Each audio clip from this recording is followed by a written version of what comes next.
Pre nego što se preselio u Sjedinjene Američke Države, Tesla je veći deo svog ranog profesionalnog života proveo u velikim gradovima Evrope. 2 godine nakon što je maturirao u renomiranoj Karlovačkoj Velikoj Relki, Tesla je 1875. godine dobio stipendiju i upisao se na studije elektrotehnike u školi Joanneum u Gracu. Tamo je pokazao ogroman talenat u oblasti fizike jer je došao na, za to vreme, revolucionarnu ideju o motoru na izmenične struje. Međutim, nakon nekoliko godina studiranja, iz nemarnosti gubi stipendiju. O da, čak i najvećim svetskim genijima kao što je Tesla dešavalo se da popuste na fakultetu. Zahvaljujući pomoći svog ujaka nastavlja studije na Karlovom univerzitetu u Pragu 1880. godine, da bi ga ubrzo potom posao odveo u Budimpeštu. Tamo je radio u telefonskoj centrali i razvio svoj prvi pronalazak, telefonski pojačivač. Takođe, Tesla tamo upoznaje Antela Sigetija, koji će postati njegov veoma dobar prijatelj i saradnik.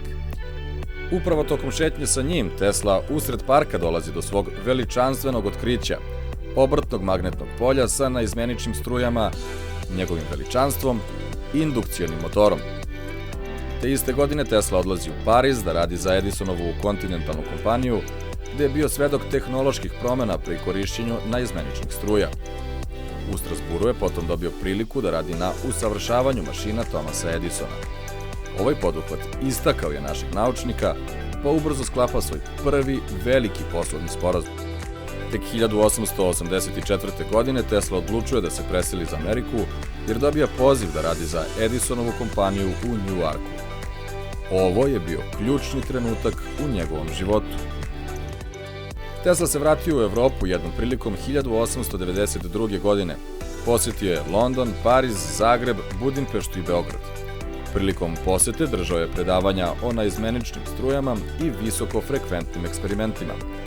U Parizu ga zatiče vest da se njegova majka Đuka razbolela.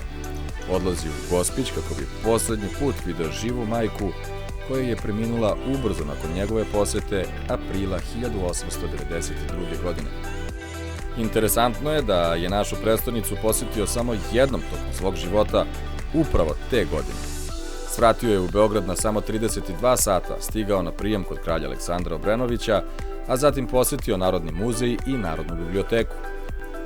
Održao je predavanje o svojim pronalascima u Kapetan Mišinom zdanju, odakle se obratio studentima i profesorima.